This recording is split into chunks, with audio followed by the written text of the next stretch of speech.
Hello, this is Rachel Wade, strategic HR consultant and executive coach.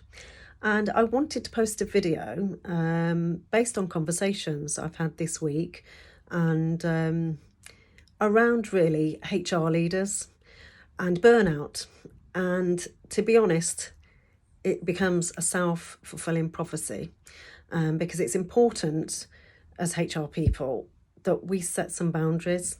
And I know this from experience. So when I was in corporate HR roles, I would give it my all. I would give everything. And at the cost of having personal relationships, at the cost of not spending time with my friends and family, at the cost of not being there for family birthdays. And I wonder, why did I do that? Well, of course, it was because I wanted to get on. I wanted to show that I could give value to the organisation. I wanted to make sure I didn't put my career at any jeopardy. But to be honest, no one was saying to me I couldn't have time for me and time for my life and my family and my friends. Only I was putting that in the way as a barrier. And so recently I've talked to a HR director who has left the company she's been working for and feels quite resentful. And I can understand that. I felt that for a while, because you give everything and what do you get back? And look at all the sacrifice I made. What did I get back?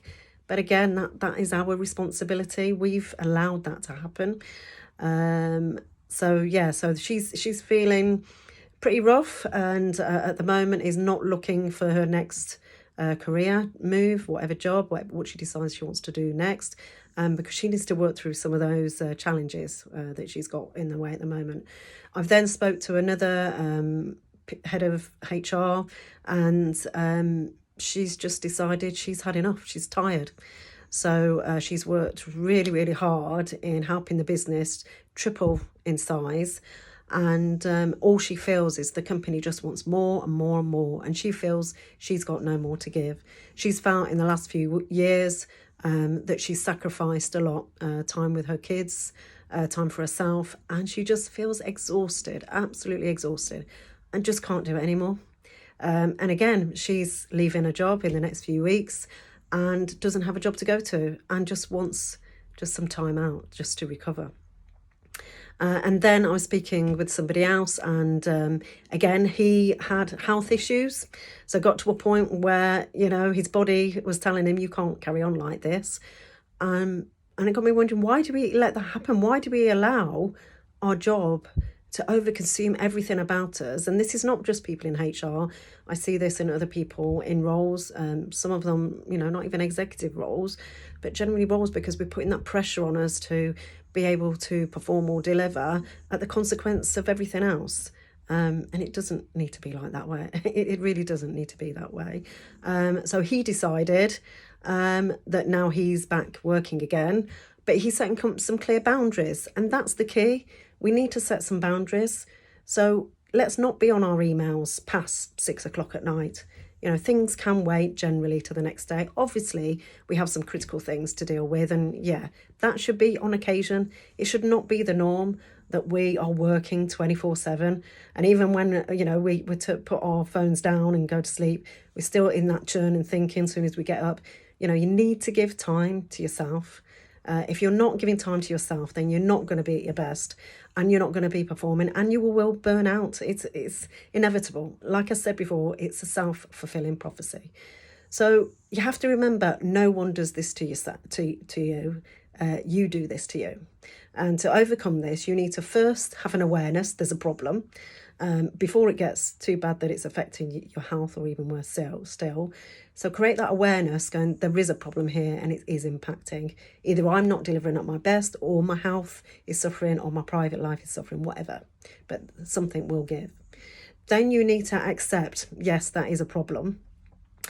Then the next thing is making a decision that something's got to change. And that's where most people get stuck. So I have some people who inquire about coaching and working with me, but ultimately when it comes to making that decision, yes, this is the thing, and I am going to work with Rachel, there seems to be some hesitancy, because it's the fear. It's the fear that You're going to have to break some habits. You're going to have to do things differently.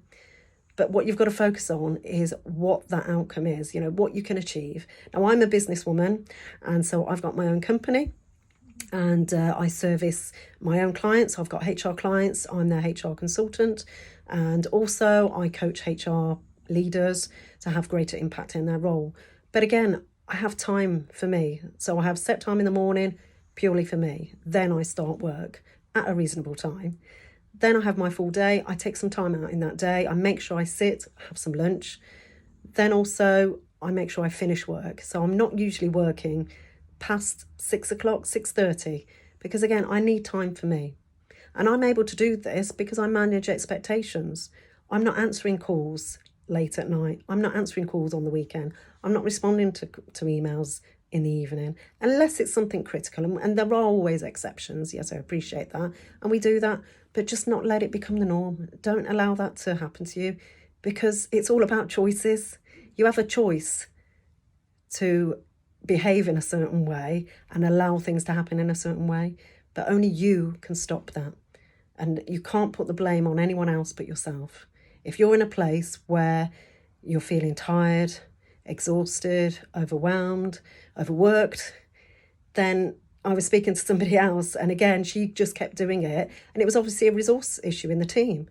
But unless she says, no, I can't do this, and things don't get done, then the resource issue won't get addressed. Again, a self-fulfilling prophecy. And so I see this all too often, and specifically with HR folks. So I'd be interested to hear your comments around burnout, around why you feel you've got to give everything. Why are you giving everything at the cost of your job when you matter more, you as an individual? So why are you risking everything, your health, your family life and your personal life? I'll be interested to know. And I was there, and now I've created a very different life for myself, which is possible. Like I said, it's all about choices. So pass some comments below. It'd be great to hear from you. But if not, thanks for listening.